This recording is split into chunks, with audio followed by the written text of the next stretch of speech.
잘하고 있어요. 이렇게 한마디 했어요. 제가 그 사정들을 좀 알았걸랑요. 내면의 삶을 알기 때문에 잘하고 있습니다. 잘해왔고요. 잘하고 있습니다. 이거 한마디 했어요. 그랬더니 갑자기 울컥울컥 하는 거예요. 막 주체를 못하는 거죠. 저는 느낌이 왔던 거예요. 왜 그랬을까? 이 한마디에. 그런 너무 힘들었던 거예요. 견디기 너무 힘들었던 거죠.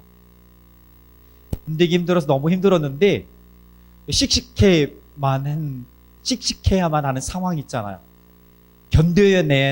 견뎌내야만 하는 상황, 참고 이겨내야 하는 상황. 나마저도 무너지면, 여기서 생각줄을 놓으면, 의지를 놓으면 다 무너질 것 같아서, 아무것도 할 수 없을 것 같아서 꽉 붙들고 있는 그런 것. 그냥 그게 다른 선택은 없는 거예요. 그것밖에 할 수 없어서 열심히 할 수밖에 없고 버티고 견뎌냈던 거죠. 대부분의 그런 경우들이 있을 거예요. 그래서 그 친구에게, 그 자매님에게 잘하고 있어요. 잘하고 있습니다. 그거 뭐 누구나 할 수 있는 얘기 아니에요. 그런데 한마디가 그 마음의 그 내면의 상태를, 내면이 힘겹고 무너질 것 같은 그 상황을 그냥 그대로 들통나게 해버렸던 것이죠. 항상 잘할 수 없는데 항상 잘해야만 한다는 생각이 있어요. 좀 너무 아프고 힘들어서 좀 쉬어야 되는데 나도 쉬고 싶어 이렇게 말할 수가 없는 거예요.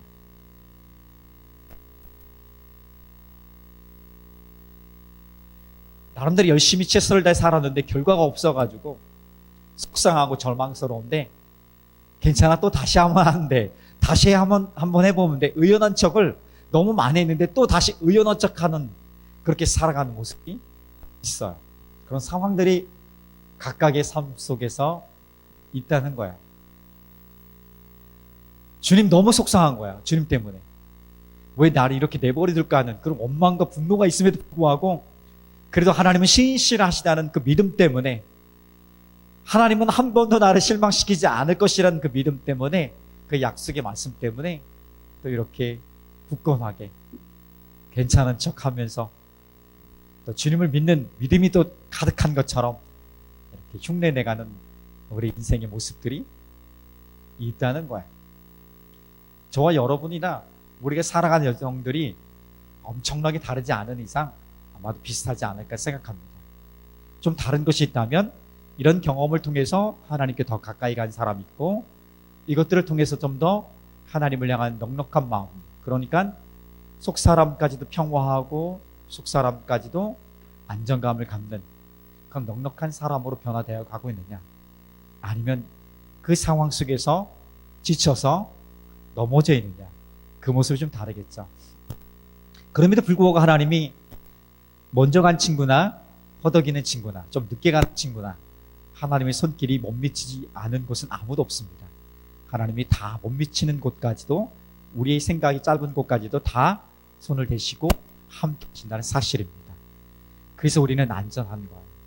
주의 보혈의 능력이 있다는 것은 우리의 의로움이나 우리의 어떤 행함이나 우리의 어떤 탁월함이나 우리가 어떤 열정이나 우리가 갖고 있는 지식이나 우리가 갖고 있는 학이나 이런 것들이 아니라는 거예요.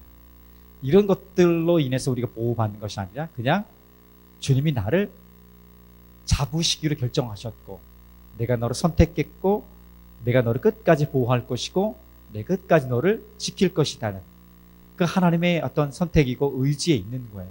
하나님의 마음에 있다는 거예요. 그래서 주의 보혈의 능력이 있는 거예요. 힘겨워도 넘어져도 다 바닥 안에서 우리가 넘어져 저망에 있는 것 같아도 하나님의 보호하심 아래 있기 때문에 우리는 언제든지 안전해요. 안전하지 않은 상황이 있지만 고달픈 삶, 나그네와 같은 안정감이 없는, 언제 떠나야 될지 모르는 불안함, 우리 육체나 우리 재정이나 우리 관계나 우리 미래의 어떤 삶의 비전이나 우리의 자녀들의 문제나 이런 모든 것이 다 확실한 게 없잖아. 그런 어떤 나그네와 같은 확실함이 없는, 그냥 바람 부는 대로 이끄는 대로 가야만 하는 그 상황에 놓여 있을지라도 우리는 안전한 거예요. 하나님의 보호하심 아래, 주의 보혈 아래 있기 때문에 우리는 안전한 거예요. 그래서 다시 한번 우리 시선이 눈앞에 보이는 것, 손에 가지고 있는 것, 이것에만 집중하지 말고 그것을 이렇게 보호하고 있는 하나님의 손길, 이것이 믿음의 눈이, 영적인 눈이 열리는 거죠. 어마어마한 게 아니에요. 그냥 그것을 바라보는 거야. 주의 말씀을 바라보는 거야.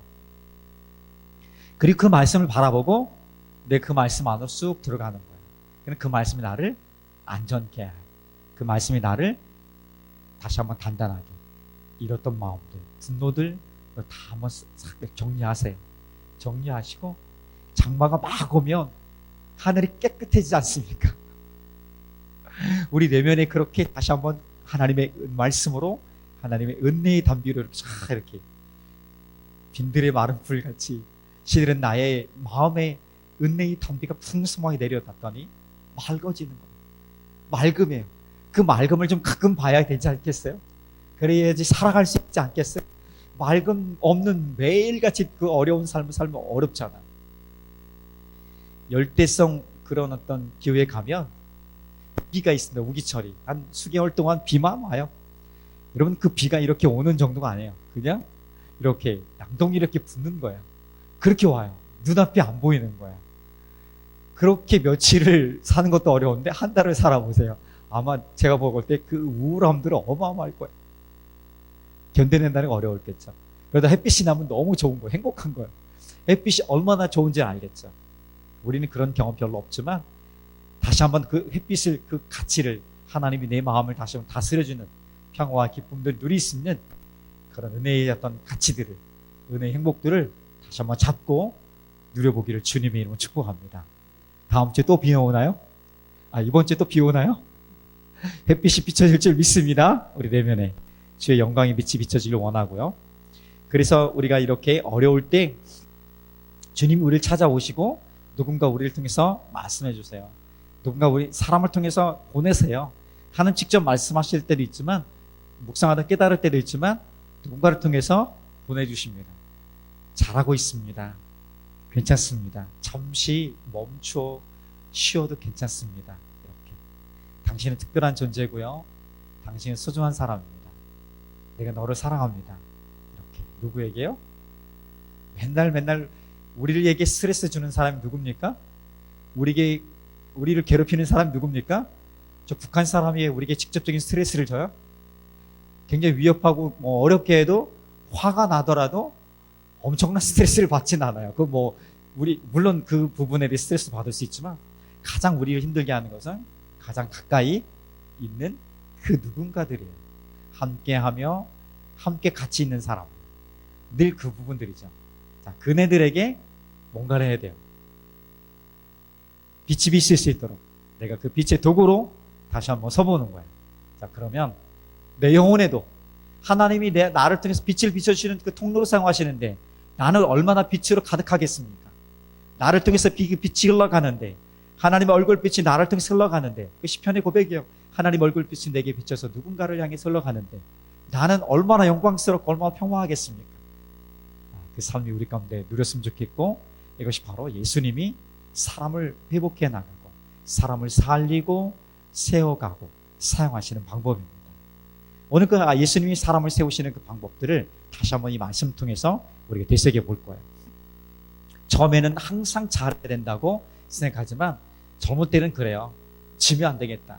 특별히 좀 이렇게 급한 사람들, 저도 굉장히 급한 사람 중에 하나지만, 그리고 경쟁력이 심한 사람들, 지면 안 되는 사람들이 여백이 별로 없어요. 그래서 굉장히 앞만 보고 달려가요. 그러다 보니까 항상 이길 수 없다는 것을 배우게 돼요. 그리고 조금 더 가보니까 항상 이겨야 하는 것도 아니구나. 지는 것도 참 은혜스럽구나. 천천히 가는 것도 참 좋은 것이구나. 그러면서 뭘 봅니까? 여백을 봐요. 한 사람 한 사람 하나하나의 상황들을 볼 수 있는 통찰력이 생기게 돼요. 시속 140, 160km로 자동차를 끌고 달릴 때는 주변을 잘 못 봐요. 그냥 앞만 보고 집중해 가야 돼요. 그런데 80km, 70km만 낮춰도 주변이 보이게 되고요. 여유가 생기게 되는 거예요. 방어할 수도 있게 되고. 삶이 그런 것이에요. 거룩한 여백들을 채울 수 있는 방법이 뭡니까? 하나님 우리에게 주신 말씀이에요. 메시지예요. 내가 너를 사랑한다. 누군가를 통해서 들려주실 거예요. 오늘 이 시간이 그렇게 됐으면 좋겠고, 그리고 잘하고 있습니다. 많이 수고했습니다. 참 애썼습니다. 좀 쉬셔도 괜찮습니다. 쉬고 싶은데 못 쉬어요. 못 쉬어도 어떻게 해야 돼요? 그래도 생각으로 쉴 수 있는 거예요. 마음을 새롭게 하면 몸이 쉰다고 여러분 다 회복되는 게 아니잖아요. 하루 내내 자도 몸이 안 풀려요. 그런데 잠깐 자도 생각이 쉬고 생각이 새롭게 되면 개운해요. 내 생각과 내 영적인 마음들, 내 내면의 감정들, 이것들이 다시 한번 성령 안에서 회복된 역사가 일어나는 게 중요합니다.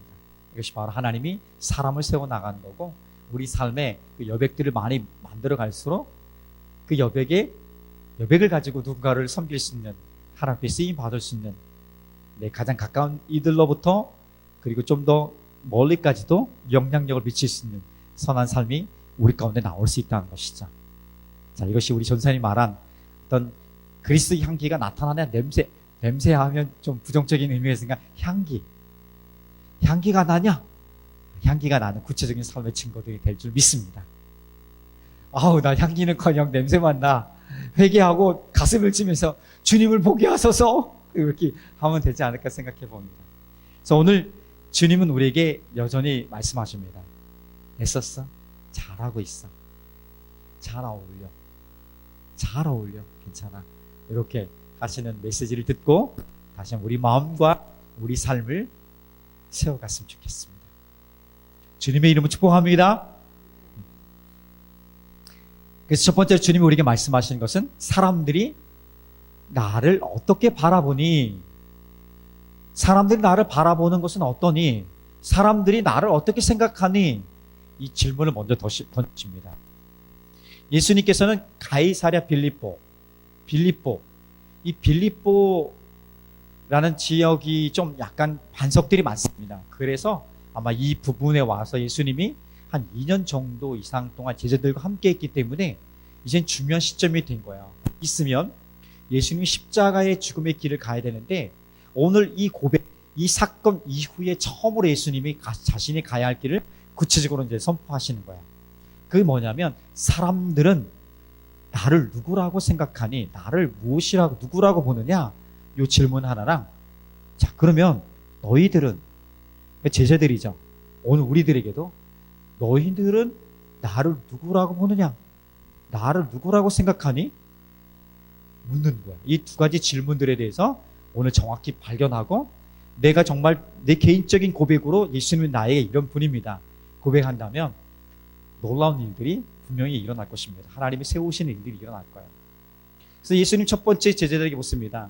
사람들이 나를 누구라고 하느냐? 자, 오늘 말씀 보면 28절에서 이렇게 얘기합니다. 같이 읽어볼까요? 시작. 제자들이 여짜와 이르되 세례 요한이라 하고, 더러는 엘리야, 더러는 선지자 중에 하나라 하니라. 세 명의 어떤 이름을 댑니다. 한 사람은 누구라고요? 세례 요한, 또 한 사람은 엘리, 또 사람은 아니지만 또 한 부류는 선지자 얘기합니다. 자, 왜 그랬을까? 한번 생각해 봅시다. 예수님이 세례 요한처럼 생각합니다. 세례 요한이 어떤 사람이냐면 유명한 설교자였어요. 얼마나 유명한지 아십니까? 그냥 이렇게 정해진 사람들이 많은 곳에 가서 설교하면 사람들이 많이 모일 수 있어요.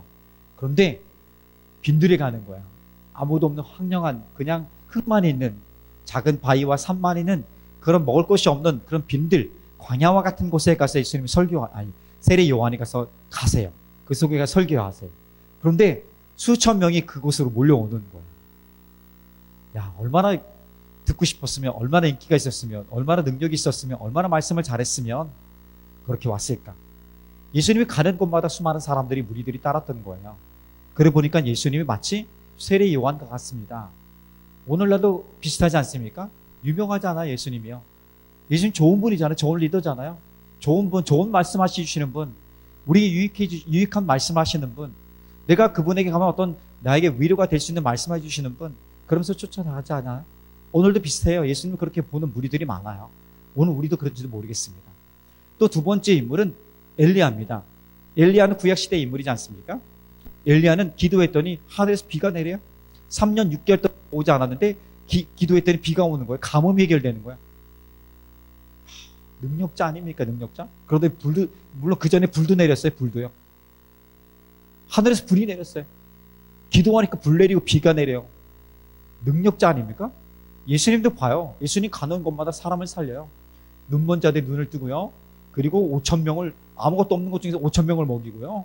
사람들 팔리는 기적들을 막 행하셔요. 그러니까 예수님 능력자예요. 기적을 행하시는 분이에요. 위대한 능력이 사람이에요. 오늘도 그렇지 않습니까? 오늘도 예수님을 따르는 무리들 보면 이런 목적을 갖고 이런 예수님을 향해서 나오는 거야.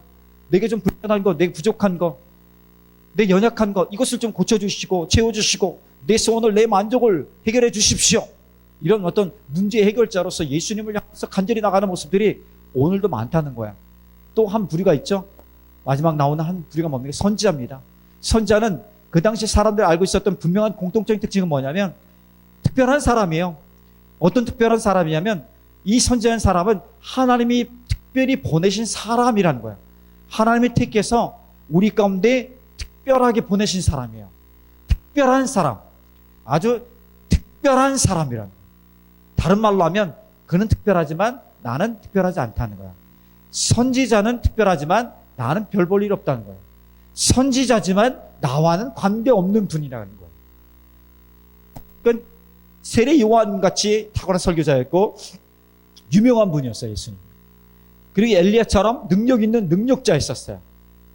그리고 사람들이 얘기하는 것처럼 선지자와 같은 나와 상관없지만 하나님 보내신 어떤 특별한 존재인 것은 맞아. 이 정도의 개념을 갖고 있었던 거예요. 자, 좋습니다. 이것이 너무 나쁜 건 아니에요. 지금도 이런 목적을 갖고 예수님께 오는 것이 틀린 것은 아니에요. 못된 건 아니에요. 아주 자연스러운 거 맞아요. 그런데 뭔가가 하나 부족한 거. 뭔가가 부족해요. 예수님이 탁월한 설교자였고 예수님이 능력자였고 예수님이 하나님 보내신 분은 맞는데 거기에 뭐가 부족해. 뭐가 빠졌어. 나와 상관없는 거예요. 나의 이야기가 아니에요. 그들의 이야기인데 누군가의 이야기지만 누군가에게 능력이 있지만 누군가에게 특별하지만 오늘 그분이 나와는 별 관계가 없는 거예요. 나의 이야기가 아닌 거야.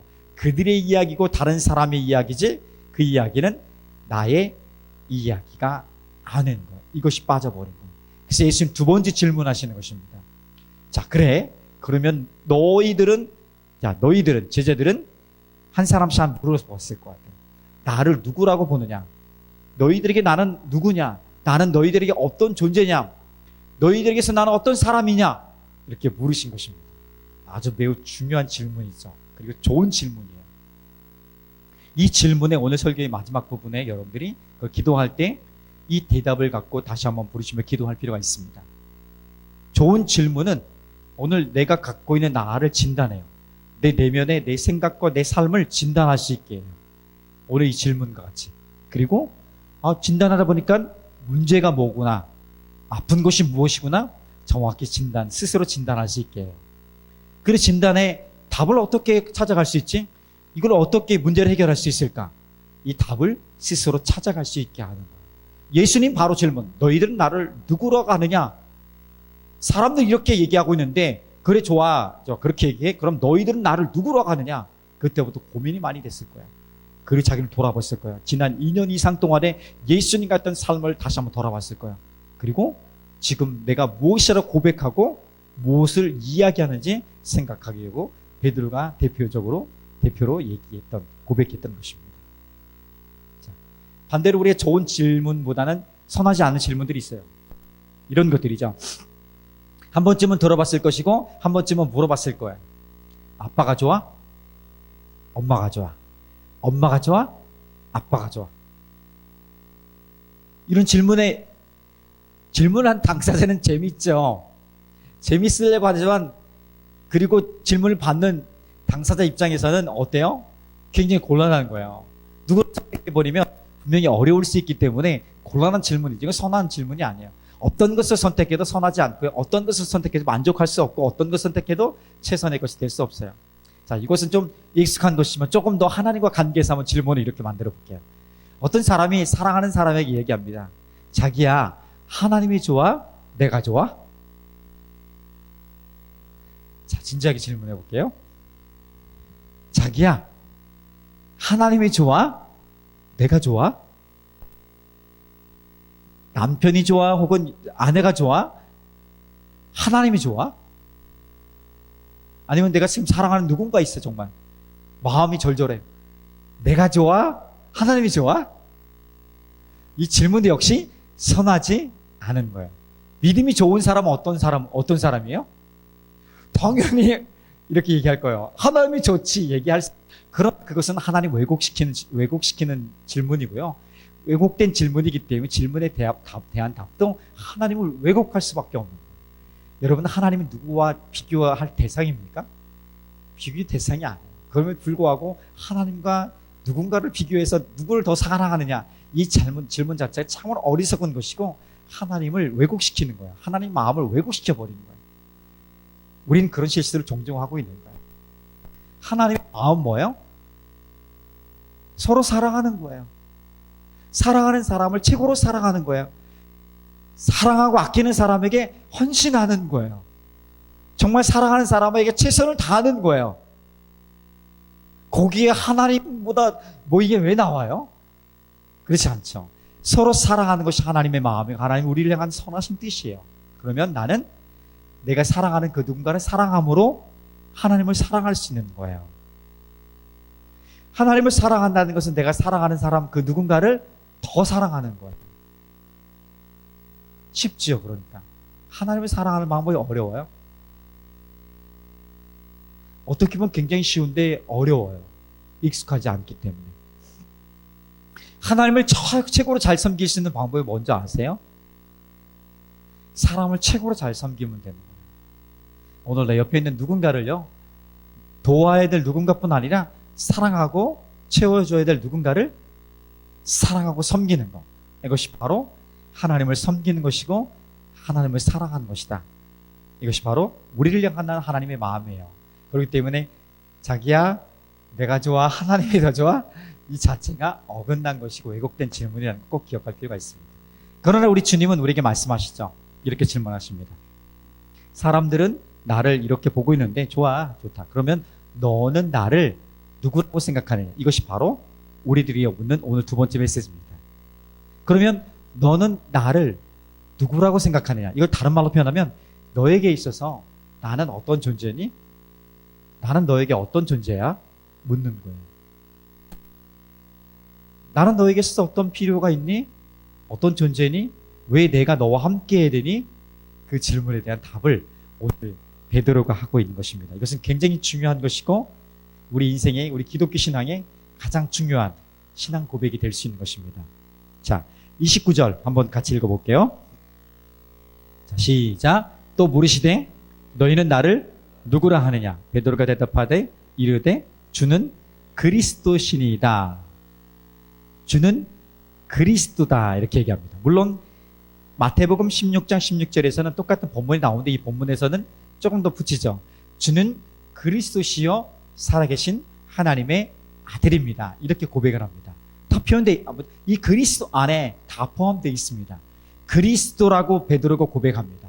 자, 그리스도라는 그 문자적인 의미는 기름 부음 받은 자, 기름 부음을 받았대. 어떤 사람이 기름 부음을 받았냐면 당시 시대적 배경을 보면 왕, 그리고 선지자, 또 제사장.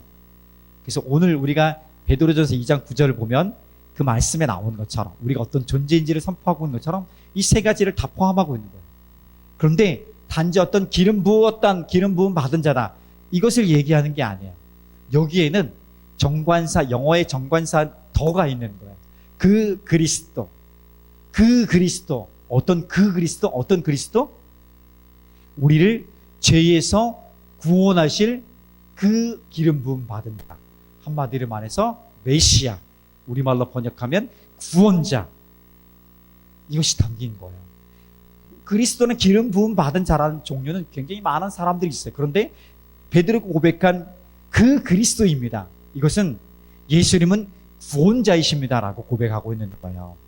어떻게 구원자가 되셨냐면 속죄 제물이 된 거예요. 누군가가 속죄 제물이 되어야만이 자기 죄를 용서할 수 있고 구원할 수 있는데 죄 없는 분 예수 그리스도께서 그 그분 죄가 없으시면서 유일하게 죄가 없으시고요. 의로우신 분이에요.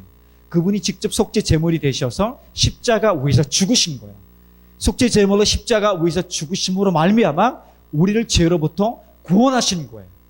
이것이 바로 기독교에 세계한 가장 핵심인 거예요. 이것이 우리 전부인 거예요. 우리를 죄로부터 구원하신 속죄 제물 대신 대속의 제물이 되신 예수 그리스도. 그래서 그분이 나를 구원하셨습니다. 그게 내가 더한 0.01%의 의로움도 없습니다. 오직 하나님의 은혜로 말미암아 나를 죄로부터 구원하셨습니다. 그래서 예수님이 베드로 고백한 이 예수님은 그리스도라는 것은 예수님은 그래서 나의 구원자가 되십니다. 이렇게 고백하고 있는 것입니다. 그것은 머물러 있지 않고 죽으심으로 예수님께서 이것 베드로의 고백 후에 곧바로 31절에 나오는 게 뭡니까? 예수님이 십자가의 죽음과 부활, 3일 만에 부활할 것에 대해서 이 복음의 핵심인 죽음과 부활의 메시지를 전하십니다. 3일 만에 부활하심으로 다시 한번 우리의 구원자 되신 분이 우리를 다스려주는 거예요. 우리 주인이 되는 거예요. 우리를 죄에서 구원하신 주님이 나의 주인이 되는 거예요. 나의 주님이 되는 거예요. 내 인생을 다스리는 거예요. 그래서 베드로 고백한 그리스도라는 고백 안에 담긴 것은 예수님은 나의 구주이신 구원자이시고 예수님은 나의 주님이십니다. 이것이 우리 믿음의 고백입니다. 이 믿음의 고백이 중요한 거예요. 이 믿음의 고백으로 우리가 살아가는 것이고 이 믿음의 고백이 우리 전부가 되어진 것이고 우리 마지막 순간에 죽음의 이 땅에서 삶의 모든 것을 끝내면서 갈 때에 예수님은 나의 구원자이셨고 나의 주님이셨고 영원토록 마찬가지입니다. 이 고백을 하면서 환하게 주님 앞에 갈 수 있는 거예요. 살기 위해서 바등바등하는 것이 아니라 웃으면서 환하게 빛으로 영광 가운데 들어가는 거죠. 그 은혜가 우리 가운데 가득하길 주님의 이름으로 축복합니다. 요한복음 4장을 보면은 이런 개인적인 고백이 있습니다. 사마리아 여인과 예수님이 만나는 장면이 있습니다. 자, 사마리아는 당시의 유대인들에게 있어서 굉장히 사람 취급을 받지 못했던 그런 어떤 더러운 사람들, 매국노와 같은 사람들, 이렇게 차별했던 사람들이었죠. 예수님 유대인이었어요. 유대인이었던 예수님이 이 사마리아 여인에게 물 좀 주세요 한 거예요. 물 좀 주세요 한 거예요. 너무 의아한 거지. 이 여인이 보기에는 아니 당신 유대인이고 나는 사마리아인이고 더군다나 여인이었어요. 여인은 더 취급받지 못했어. 여인이 사마리아 사람에게 여인은 내게 왜 물을 달라고 하십니까? 왜 내게 물 달라고 하세요? 뭐 이상한 사람 아니에요. 이렇게 쳐다본 거예요. 그러다 시간이 좀 지납니다. 이 물을 달라고 했던 그 주제에서 조금 더 지나가니까 예수님이 그 여인에게 목마름에 대한 이야기를 하세요. 내가 너에게 영원히 목마르지 않은 물을 주겠다고 합니다. 주제가 목마름에 오니까 이 여인이 이 사람이 나에게 뭔가 줄 수 있을 것 같은데 그러면서 얘기하죠. 나에게 영원히 목마르지 않는 그 물을 주십시오. 왜냐하면 이 여인의 과거가 있었던 거예요. 그래서 동네 사람들 피해서 아무도 떼볕에 나가지 않는 정오에 가서 물을 깃고 있는 거예요. 사람들 피하고 싶었던 거예요. 피하고 다니고 싶었던 거예요. 눈 맞이 왜 나를 비난하고 나를 비웃고 이 조롱하기 때문에 가능하다면 사람 만지지 않는 아무도 떼볕에 나오지 않는 정오에 나와서 물을 기르렸던 거예요. 이거 죽을 맛이죠. 이거 안 할 수 있도록 나에게 영원히 목마르지 않는 제발 좀 이 상황에서 나를 건져줄 수 있는 목마르지 않는 삶을 허락해 주세요. 하며 예수님께 구합니다. 처음에는 별 볼 일 나와 전혀 관계없는 사람이었어요. 시간이 조금 지나니까 이분이 나에게 뭔가를 줄 수 있을 것 같으네. 나의 필요를 채워줄 수 있을 것 같아. 이런 관계로 좀 변화되죠. 보통의 우리 믿음의 수준이 그래요. 그러다 예수님이 조금 더 나가더니 예수님이 동문서답 정말 뜬금없이 대답을 이렇게 하십니다. 야, 네 남편을 데려와라.